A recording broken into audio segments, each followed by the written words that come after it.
Lumière Kaboulo TV, Lumière Kaboulo TV, Lumière Kaboulo TV. Réflexion avec R9, Fabrice R9, Fabrice. Mobali Madeo, Balingaka, moi c'est l'olanga ninyango, nengosa salanga yeleki makasi. Kaboulo TV yo, Lumière Kaboulo, réflexion. Réflexion, double CD Fantomas, Mayo. Il est là, il a toujours. Barbito s'abonne, chaîne les amoko. Ça c'est dit, Maboko, t'as un s'abonner. Bon, mon yango, YouTube, aux Zavana, Moko Gaga.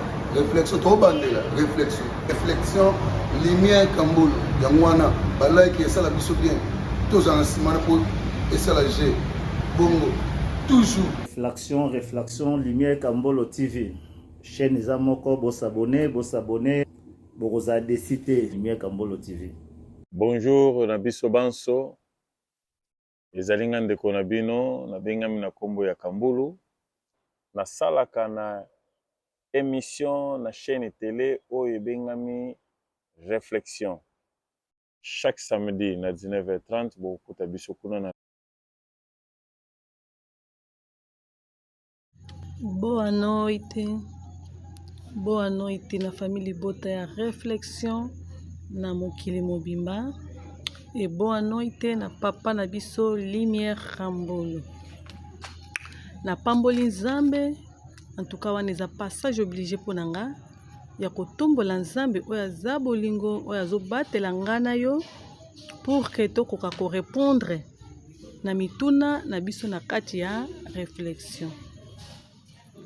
Ezangai Serdine na la Rose na ye ko répondre na question ya semaine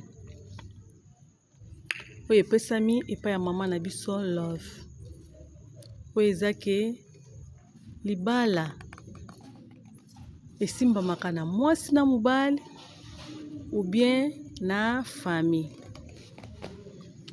En tout cas biso toyebi libala ezalaka construit par mwasi na mobali.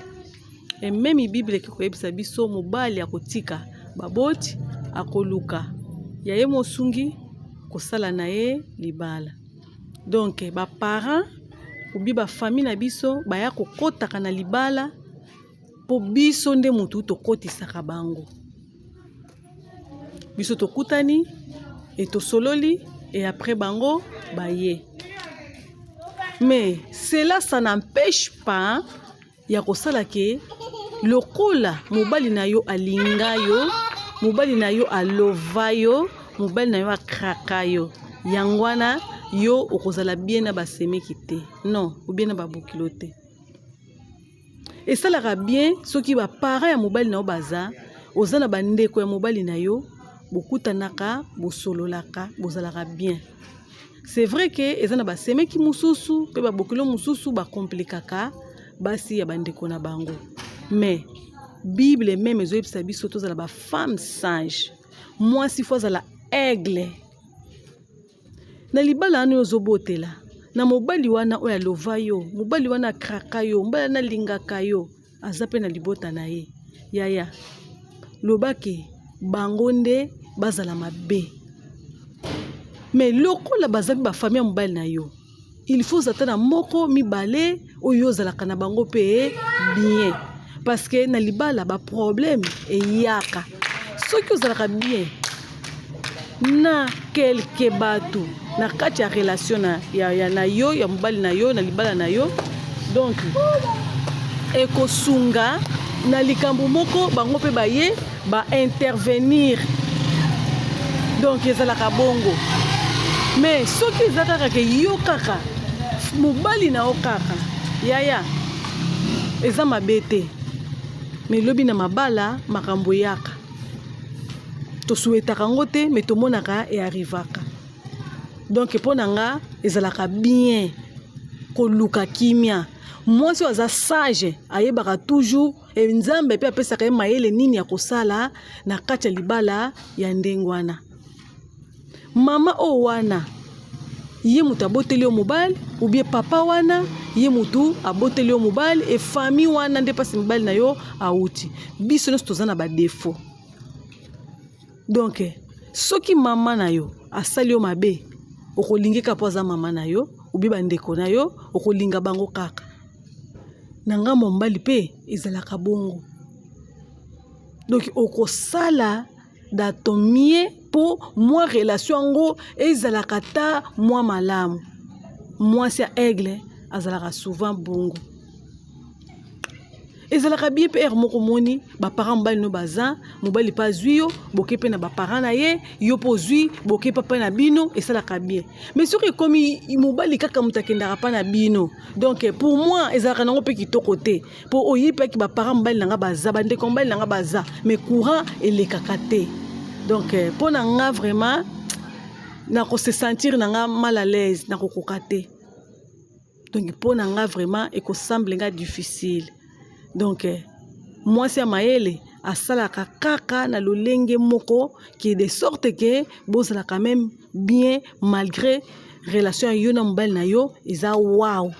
Mais luka pe kimia na famille ya mobali. Donc ngai pour nanga na réflexion nanga na première partie eza bien mobali alinga yo eza mabete.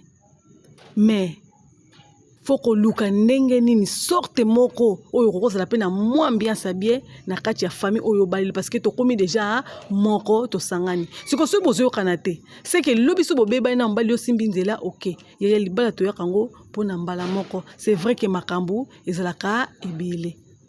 Donc nga réflexion nga pona partie wa liboso yangwana photo lukaka sorte moko ya kosala manière moko etant que mwasi ya koyeba kozala kaka malamu na ba seme kito ba bokilo. Na deuxième partie où il tourne que soki libala simba makana rapport sexuel ou bien kolaka na rapport sexuel ou bien na dialogue. Ngana ko répondre que nyonso mibale eza bien na kati ya relation. Tona kati ya libala. Tokomona même Bible bisi biso na livre Ecclésiaste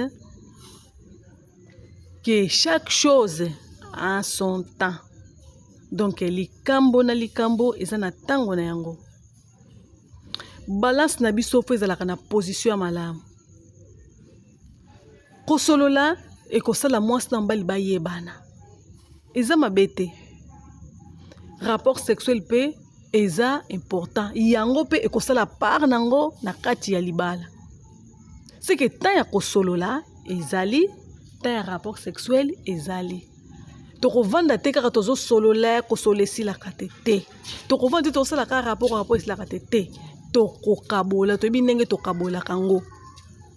Et nyonso mibale pona nga na zoloba eza important kolongola te ko bakisa te balance faut la équilibré.